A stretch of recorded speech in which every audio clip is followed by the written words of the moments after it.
नमस्कार साथियों। पंजाबी के प्रश्न उत्तर लड़ी के अंदर अज मैं 93वां भाग लैके हाज़र होया। ये प्रश्न पंजाबी के इस प्रकार के प्रश्न ने कि जिहड़े अक्सर अपने एग्जाम के अंदर पूछे जाते हैं। मेरी कोशिश होंदी है कि इस प्रकार के प्रश्न इस लड़ी के अंदर रखे जान जिन्होंने ज़्यादातर एग्जाम के अंदर पूछा जाता है। कॉमन जी क्वेश्चन जिहड़े बहुत सारे एग्जामों के अंदर पूछे जाते हैं। इन्होंने प्रश्नों का संबंध पंजाब ते पंजाबी तो संबंधित जिन्ने भी एग्जाम ने उन्होंने दे नाल है। मैनू आस है कि आपने इस तो पहले वाली वीडियोज़ देख के इसके रूपरेखा बारे तो बिल्कुल समझ ही लिया होएगा। तो अज आपां यह 1341 नंबर प्रश्न तो यह लड़ी शुरू करांगे। इस तो पहले वाले भागों के अंदर साथियों अपने गुरमत कावी, भगती कावी या फिर पंजाबी के महत्वपूर्ण क्वेश्चन तो हुण अपना किस्सा कावी का टॉपिक चल रहा है, दमोदर के बारे चल रहा है। तो अज आप दमोदर के बारे ही पढ़ना है। आओ साथियों शुरू करते हैं। प्रश्न नंबर 1341। दमोदर का पहला पिंड किहड़ा सी? तो साथियों दमोदर के पहले पिंड के बारे पूछा गया, वो सी वलारा, तहसील चनौट। फिर अपने को अगला प्रश्न है, दमोदर किस मुगल शासक का समकाली रहा है? तो साथियों दमोदर है जिहड़ा वो अकबर के काल का समकाली रहा है, यानी अकबर के काल के अंदर ही दमोदर सी। फिर अगला प्रश्न अपने को, दमोदर की हीर किस रूप में मिलती है? तो साथियों दमोदर की जिहड़ी हीर है वो आपां नूं संखेप रूप के अंदर प्राप्त होती है। फिर उस तो बाद जिहड़ा अगला प्रश्न है अपना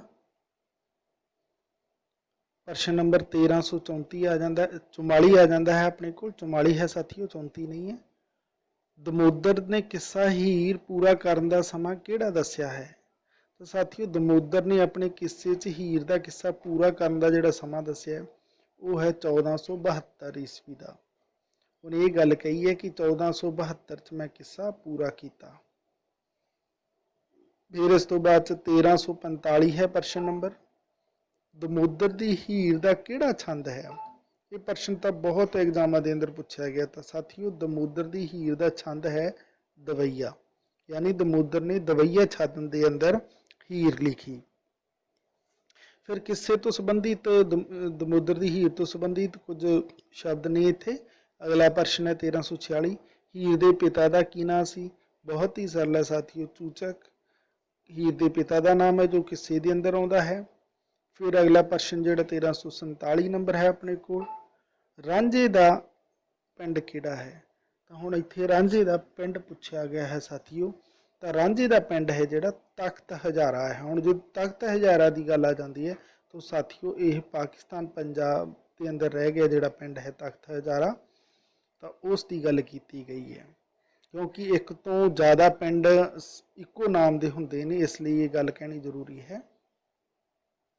पाकिस्तान के अंदर रह गई तख्त हज़ारे की इत्थे गल है, वो उसते रांझे का पिंड मन्निया गया है।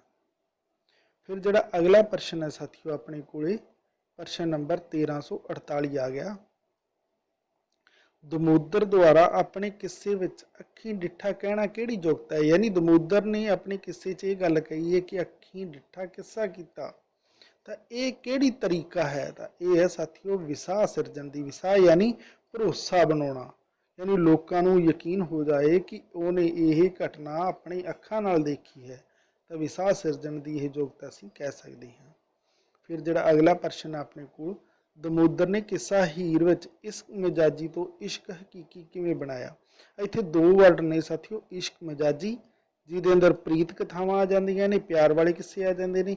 इश्क हकीकी जिहड़ा असली जिहड़ा उस किस्से का मंतव है उस दे वल पहुँचना, या दूजे शब्दों च असीं ये कहीए कि उसकी सफलता दे वल पहुँचना, उसकी प्राप्ति तक जाना।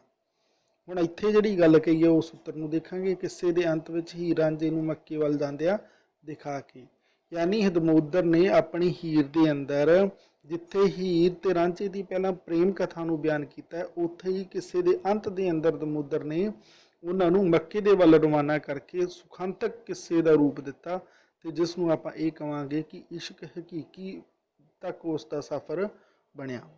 यानी पहले किस्से के अंदर इश्क मिजाजी है, जो वह मक्के वल जाते हैं तो उसकी प्राप्ति हो जाती है, तो उसनूं आपां इश्क मिजाजी तो इश्क हकीकी का सफ़र कहांगे। फिर इस तो बाद अपने को जो साथियों प्रश्न है वो 1350 नंबर प्रश्न आ जाता है अपने को। हुण आपां 1350 नंबर प्रश्न देखना है। दमोदर ने हीर दियां किन्नियां सहेलियां दसियां ने। तो दमोदर के किस्से के अंदर ये गल आउंदी है कि हीर दियां किन्नियां सहेलियां ने। तो साथियों 360 सहेलियां उस किस्से के अंदर दसियां गई ने। इदां के क्वेश्चन भी कई बार पूछण की संभावना बनी रहिंदी है। फिर अगला प्रश्न है 1352 नंबर, पिल्लू किस सदी का किस्साकार है। तो साथियों पिल्लू है जिहड़ा, हुण अगला किस्साकार आ गया अपने को पिल्लू। तो पिल्लू है जिहड़ा वो 16वीं 17वीं सदी का किस्साकार है। फिर इस तो बाद अपने को 1352 नंबर प्रश्न है, पिल्लू का किहड़ा किस्सा प्रसिद्ध है। तो बहुत ही सरल क्वेश्चन है साथियों, जिहड़ा मिर्जा साहिबां का किस्सा है वो पिल्लू का है। तो पिल्लू का यही किस्सा मिर्जा साहिबां के रूप के अंदर प्रसिद्ध होया सी। यानी असी ये कहिए कि किस दा लिखिया मिर्जा साहिबां प्रसिद्ध है, तो वो है साथियों पिल्लू का। इको ही गल है। फिर अपने को अगला प्रश्न 1353 नंबर, पिल्लू द्वारा रचिया किस्सा किहड़े रूप में मिलता है। यानी उसका जिहड़ा रूप है साथियों वो है सद। यानी पिल्लू का मिर्जा साहब है जिहड़ा वो आपां नूं सद रूप के अंदर प्राप्त हुंदा है। फिर इस तो बाद अगला जिहड़ा अपने को 1354 नंबर प्रश्न है, पिल्लू के मिर्जा साहिबा का अंत किस तरह का है। तो साथियों पिल्लू के मिर्जा साहिबा का अंत है जिहड़ा वो दुखांतक है। देखो दमोदर की हीर का जिहड़ा अंत सी वो सुखांतक सी, क्योंकि वो मक्के वल नूं रवाना कर दिंदा है, उन्होंने प्राप्ति हो जाती है। पर इत्थे की है दुखांतक है, क्योंकि उन्हों का विछोड़ा हो जाता है, दुख का अंत है इस किस्से का। फिर अज की इस प्रश्न लड़ी के अंदर अपने को अज लास्ट क्वेश्चन 1355 नंबर, पिल्लू किस दे समकाली सी। यानी पिल्लू के काल के अंदर होर कौन कौन प्रसिद्ध सन। तो साथियों वो अंदर मुगल बादशाह के अंदर अकबर, जहांगीर, शाह हुसैन तो सिख गुरुआं के अंदर गुरु अर्जन देव जी सी, जिन्हां दे समय पिल्लू होया। तो ये सन साथियों अज के अपने 15 प्रश्न वधिया लगे लाइक कर दिओ, फ्रेंड्स को शेयर कर दो। ऐसे तरीके नाल चैनल ते जुड़े रहना। तो मैं आप दे लई हर रोज़ कोई ना कोई पंजाबी विषय तो जुड़े हुए वीडियोज़ लैके हाज़र हुंदा रहांगा। ऐसे तरीके नाल चैनल नूं प्यार ते सत्कार दिंदे रहो, जिहदा सदका ये पंजाबी दा सह स्टडीज़ दा जिहड़ा परिवार है वो बहुत वड्डा हो सके। धन्नवाद साथियों।